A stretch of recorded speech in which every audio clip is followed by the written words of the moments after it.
जोहार दोस्तों, sure success पथ में आपका स्वागत है। तो हम लोग जैसे सीजीएल के लिए खोटा का पढ़ाई कर रहे थे, हम लोग एक पथिया डुंगल महुआ पढ़ रहे थे। तो हम लोग इसमें 6 कविता पढ़ चुके हैं और 4 कविता बचा हुआ है। आज हम लोग 7वां कविता मेढ़ हर मानुष, जिसके रचयिता कौन है, शिवनाथ प्रामाणिक जी हैं, उसके बारे में पढ़ेंगे। और इससे पहले अगर आप इस चैनल पे नए हैं तो चैनल को सब्सक्राइब कर दें। और खोटा प्लेलिस्ट में हम लोग लगभग सब चीज़ पढ़ चुके हैं। जो नया सिलेबस आया है उसमें हम लोग 10 लोक कथा पढ़ना था वो पढ़ चुके हैं, 10 चिष्ट गीत पढ़ना था सुहान लागे रे बुक का, वो भी पढ़ चुके हैं। और हम लोग 6 एक पथिया डुंगल महुआ जो 6 कविता है वो भी पढ़ चुके हैं। सिर्फ हम लोग का बचा हुआ है 10 खोटा लोकगीत पढ़ना है, जैसे विवाह गीत, संस्कार गीत। उसमें से हम लोग जो खोटा लोकगीतों का जो वर्गीकरण होता है, जो बांटा गया है, उसका जो परिचय है वो भी हम लोग देख चुके हैं। तो हम लोग को सिर्फ 10 लोकगीत जो पढ़ना है वो भी हम लोग पढ़ेंगे। तो हम सोच रहे थे कि इसमें जो मुख्य लोकगीत है, 10 प्रकार का जो लोकगीत दिया हुआ है, उसमें जो मुख्य गीत है उसका एक पीडीएफ बना करके आप लोग को वीडियो अपलोड 2 से 3 वीडियो 4 वीडियो में अपलोड कर देंगे। ठीक है, तो अगर आप लोग को ये वीडियो और मेरा जो मेहनत है वो अच्छा लगता है तो चैनल को लाइक कर दें और अधिक से अधिक दोस्तों तक शेयर करें। और आज हम लोग पढ़ेंगे मेढ़ हर मानुष। मेढ़ हर मानुष के रचयिता कौन है? शिवनाथ प्रामाणिक जी। देखिए, हम लोग मेढ़ हर मानुष में मेढ़ का मतलब क्या होता है? मूर्ति। ने हम लोग देखते हैं खोटा में कि मूर्ति बनल ही, तो मूर्ति है। तो वही जो मेढ़ जो होता है वो किसका, इसका मतलब क्या होता है? मूर्ति। इसका अर्थ होता है मूर्ति। और मनुष्य का अर्थ तो आप लोग जानते हैं, मनुष्य मतलब मानव। तो वही यही इस जो कविता है उसमें शिवनाथ प्रामाणिक जी बोल रहे हैं कि हम लोग जो मूर्ति है, मूर्ति का जो, देखिए इसमें जो धार्मिक पंथ का थोड़ा सा विचारधारा, जो रूढ़ीपंथी वादिता है, रूढ़ीपंथ जो हम लोग को देखने आता है धर्म में, वो सब के बारे में थोड़ा सा आघात किए हैं शिवनाथ प्रामाणिक जी। हम लोग का जो मनुष्य, शिवनाथ प्रामाणिक जी बोलते हैं कि आप लोग मनुष्य का पूजा कीजिए, मनुष्य के बारे में सेवा कीजिए, मनुष्य के मतलब विकास के लिए काम कीजिए। तो और जो हम लोग जो रूढ़िवादिता है, समाज में जो रूढ़िवादिता पनप रही है, तो उस पे आप लोग जो पढ़े लिखे हैं उस पे आघात करिए, उसके बारे में जागरूकता फैलाइए। इस चीज़ की, ये सब चीज़ के बारे में शिवनाथ प्रामाणिक जी ये कविता में बताए हैं। तो हम लोग लाइन बाय लाइन देखते हैं इस कविता का और अर्थ भी जानते जाएंगे। और हम लोग खोटा एमसीक्यू भी देख रहे हैं, खोटा एमसीक्यू भी हम लोग लगातार देख रहे हैं। तो उसको भी आप लोग अगर नहीं देखे हैं तो खोटा प्लेलिस्ट एमसीक्यू का अलग से प्लेलिस्ट बना हुआ है, उसमें भी जा करके आप लोग देख सकते हैं। तो चलिए हम लोग कविता पढ़ते हैं। नित करा मानुषिक हित। नित मतलब क्या होता है? हमेशा। हमेशा क्या करना है? शिवनाथ प्रामाणिक जी जो लेखक हैं वो बोल रहे हैं कि आप जो हमेशा क्या करना है? मनुष्य के हित के लिए काम करना है, कि मनुष्य का विकास कैसे हो। देखते हैं आजकल का समय में देख रहे हैं कि गरीबी तो, हम सरकार के डाटा में तो गरीबी का रेखा नीचे आ रहा है, कि धीरे धीरे गरीबी घट रहा है। झारखंड में भी देखिएगा कि पिछले 10 सालों में 42.15% या समथिंग इतना ही है कि इतना परसेंट गरीबी रेखा से बाहर आ गए हैं लोग। लेकिन हम लोग को ये व्यवहारिक रूप में देखने को नहीं मिलता है। भुखमरी आप लोग देख सकते हैं, लगातार भुखमरी में भारत पिछड़ते जा रहा है, भुखमरी बढ़ते जा रहा है, विश्व में ही भुखमरी बढ़ते जा रहा है। तो इस कारण से ही शिवनाथ प्रामाणिक जी बोल रहे हैं कि हम लोग के जो झारखंड क्षेत्र है, जो अधिकतर जो झारखंड का छोटा नागपुर का जो क्षेत्र है, कम से कम वहाँ पर तो हम लोग मनुष्य का विकास के लिए काम कर सकते हैं। वहाँ पे जो मनुष्य जिस तरह से रह रहे हैं, भूखे हैं, या फिर उनके विकास के लिए हम लोग को क्या करना चाहिए ठंडों में, जी हम लोग जो सक्षम है वस्त्र दान कीजिए, जो भूखे हैं उनको खाना खिलाइए, जो सक्षम है। तो उस प्रकार से, या फिर जो कवि हैं, लेखक हैं, मनुष्य की मनुष्य के विकास के लिए कुछ रचना कीजिए, कुछ गढ़िए। ये सब चीज़ के बारे में कवि जी बता रहे हैं। ये सिर्फ एक चीज़ ध्यान रखना है कि हम मनुष्य के बारे में बात किए हैं, कि मनुष्य के विकास के, मनुष्य के हित के लिए। मानुष ले बड़ मित, मानुष ले बड़ नखे मित, मनुष्य से बढ़कर कोई मित्र नहीं है। तो इसलिए क्या करें? हमेशा मनुष्य के हित के लिए काम करें। ये चीज़ लेखक जी बोल रहे हैं, शिवनाथ प्रामाणिक जी।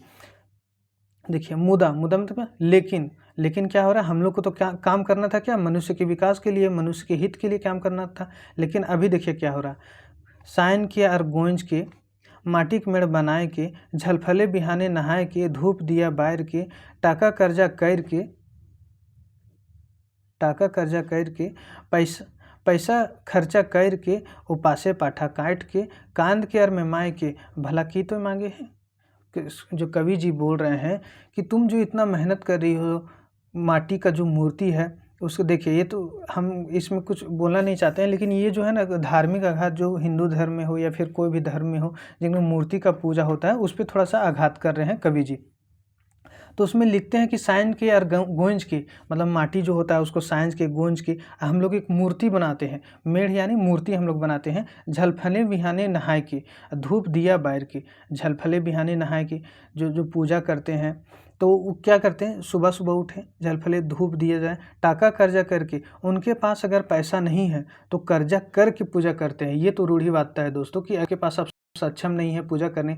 आप जैसे कि बलि होता है, पाठा देते हैं, खस्सी देते हैं, तो आप अगर सक्षम नहीं है तो नहीं दे सकते हैं। या तो इसको तो पूर्ण तरह से मतलब देखा जाए तो रोक देना चाहिए कि हाँ, अगर हम किसी का बलि दे रहे हैं तो वो भी तो किसी का बच्चा है, वो भी तो किसी का मतलब संतान है। तो हम लोग अपने लिए, अपने स्वार्थ के लिए किसी का बलि दे रहे हैं, और वो भी क्या करके, टाका कर्जा करके, पैसा खर्चा करके, उपासे पाठा काट के। उपासे मतलब पाठ, हम लोग देखते हैं जब पूजा होता है तो पाठा को उपासे रखा जाता है। क्यों पता है? कि उसको जब चराने के लिए जो दिया जाए तो वो जल्दी जल्दी चरे या फिर खाए, ये भी इसमें हो सकता है। या फिर ऐसे बोल सकते हैं कि हम लोग उपवास रहते हैं और फिर पाठा काटते हैं कि क्या करेंगे, बलि दे रहे हैं, चढ़ा रहे हैं किसी पे। तो वही कवि जी बोल रहे हैं कि ऐसा नहीं करना चाहिए, ये तो रूढ़िवादिता है, इसको थोड़ा-सा हम लोग को इस पे जागरूकता करना चाहिए। कांद के और मिमाय के, कांद के मिमाय के, भला की तोय मांगे ही। तुम इस मूर्ति जो अपने से बनाई हो, अपने से बनाए हो, उसके पास तुम कानते हो, रोते हो, क्या मांगते हो उस मूर्ति से? अब तुम तो मनुष्य का विकास करो, मनुष्य की सेवा करो और मनुष्य के बारे में सोचो। तुम जो मूर्ति बनाए हो उससे तुम क्या मांगते हो? मेढ़ से की खोजे हैं, तुम मूर्ति से क्या खोज रहे हो, क्या मांग रहे हो? काहे मेढ़ बने हैं, काहे मेढ़ बने हैं? तुम मूर्ति बना के मूर्ति कर रहे हो, पूजा कर रहे हो और मूर्ति से कुछ मांग रहे हो। तुम भी उस तरह से मूर्ति क्यों बन रहे हो, मेढ़ क्यों बन रहे हो? तुम जान रहे हो कि हमको क्या करना चाहिए। हम लोग को अगर विकास करना है तो अपने से मेहनत करना चाहिए, अपने से उस चीज़ के बारे में सोचना चाहिए, ना कि किसी पे ऊपर आधारित होकर हम लोग कान के में माँ के मतलब रोग आके उसको सुनाएंगे तब फिर वो हमको कुछ देगा। इस चीज़ के बारे में कवि जी थोड़ा सा यहाँ पे धार्मिक आघात भी कर रहे हैं। ठीक है। मेढ़ खातिर मोरे हैं, मेढ़, देखिए मेढ़ खातिर मोरे, यहाँ पे देखिए मेढ़ खातिर मोरे मतलब देखते हैं कि दंगा हो जाता है, हिंदू मुस्लिम सिख ईसाई पूरा इस टाइप से दंगा हो जाता है। तो क्यों होता है? धर्म के लिए दंगा होता है। तो हम लोग क्यों मरते हैं? हम लोग सब तो एक हैं, हिंदू मुस्लिम सिख ईसाई सब एक हैं। तो फिर उस मूर्ति के लिए हम लोग इतना ज़्यादा दंगा क्यों करते हैं, इतना ज़्यादा मरते क्यों हैं, मनुष्य को मारते क्यों हैं, आपस में एक दूसरे से झगड़ते क्यों हो? ये चीज़ के बारे में कवि जी बता रहे हैं। ककर घर मोरी न, केकर घर हेरी न, कहाँ बीमारी न, कहाँ फौदारी न। यहाँ चीज़ बोलते हैं कि तुम उस जो मूर्ति से बनते हो, किसके घर में मोरी न, किसके जो मनुष्य जन्म लिया उसको तो मरना ही, किसके घर में कोई नहीं मरता है, किसके घर में कोई हेरी बीमारी नहीं होता है। हेरी बीमारी मतलब यहाँ कोई मतलब इलाज, जैसे बीमारी हो गया, कोई लाइलाज बीमारी हो गया, कैंसर हो गया, ये सब हो गया। तो ये सब चीज़ के लिए कोई बीमारी है या फिर छोटा मोटा बीमारी हो, किसके घर में नहीं होता है। तुम उस मूर्ति के पास क्यों जाके कानते हो और मिमाते हो? कहाँ फौदारी नहीं, कहाँ पे झगड़ा नहीं होता है, तो झगड़ा के लिए भी तुम वहाँ पे जाते हो। तो इस टाइप से कवि जी बोल रहे हैं कि ये जो रूढ़िवादिता है, जो हम लोग उपासे रहते हैं और ये जो खस्सी पट्टी बकरी देते हैं, कर्जा खोज के पैसा पूजा करते हैं। तो देखिए बहुत से ऐसे समाज में भी देखा जा रहा है दोस्तों कि कर्जा खोज की पूजा करना। और जो एक प्रथा और चला हुआ है कि जो हम लोग देखते हैं कि ब्रह्म भोज कराया जाता है जब कोई व्यक्ति मरते हैं। तो बहुत से ऐसे व्यक्ति हैं जो सक्षम नहीं रहते हैं ब्रह्म भोज करवाने के लिए, सक्षम नहीं रहते हैं। फिर भी क्या होता है कि समाज का और ये रूढ़िवादी पंडिता जो हम लोग के समाज में चलते आया है, उसके कारण लोग ऐसे होते हैं कि जो ये कर्जा खोज के कर्जा करते हैं, उसके बाद वो ब्रह्मभोज करवाते हैं, अपना दिखावा करते हैं कि हाँ ये करेंगे तो ये होगा, ऐसे होगा, वैसे होगा, करते हैं। तो उस कारण से भी जो मनुष्य का विकास है वो रुक जाता है, क्योंकि वो सबसे पहले तो वो कर्जा में डूबेंगे, कर्जा पैसा वसूल होगा तब ना वो अपना विकास करेंगे। तो इसीलिए कवि जी यही सब रूढ़िवादी पंडिता जो है, रूढ़िवादी पंथ है, वो सबको थोड़ा सा रोकने का कोशिश कर रहे हैं, समझाने का कोशिश कर रहे हैं और जो समाज है उसको जागरूक करने का कोशिश कर रहे हैं। यही चीज़ में बताया गया है। देखिए फिर आगे लिखते हैं, एक बात जान ले, हमार बात मान ले, एक बात जान लो और मेरा बात मान लो कि पुरानिक रीति चलिए ना। यहीं पे देखिए पूरा लिख दिए, पुरानिक रीति चलिए ना। जो रूढ़िवादिता, जो परंपरा से चलते आए वो सब रीति नहीं चलेगा। पहले आदमी जागरूक नहीं था, इसलिए वो रीति चलते आ रहा था। भूत देतक मानिए ना, भूत देतक मानिए ना, माने के पहले भेऊ जान। अगर तुम किसी चीज़ को मानते हो, जानते हो, तो उससे पहले उसको चीज़ को रहस्य के जानो। भेऊ मतलब रहस्य, उस चीज़ के रहस्य के बारे में जानो हो कि वो होता क्या है, सही में ये हमारे हित के लिए, हमारे समाज के लिए ज़रूरी है या नहीं है, इस चीज़ के बारे में जानना ज़रूरी है। बढ़तो तुर्बुद्ध ज्ञान, अगर तुम उस रहस्य के बारे में जानोगे तो तुम्हारा तो बुद्धि ज्ञान अवश्य ही बढ़ेगा कि हाँ ये चीज़ क्या ज़रूरी है, किसी और दूसरे को भी समझा सकते हो। तो ही कर मानुष्य का मान, तुम मनुष्य के मान करो। और डर पुल्लक भगवान जे डरे सेहे मरे, निडर लोक नाही हरे।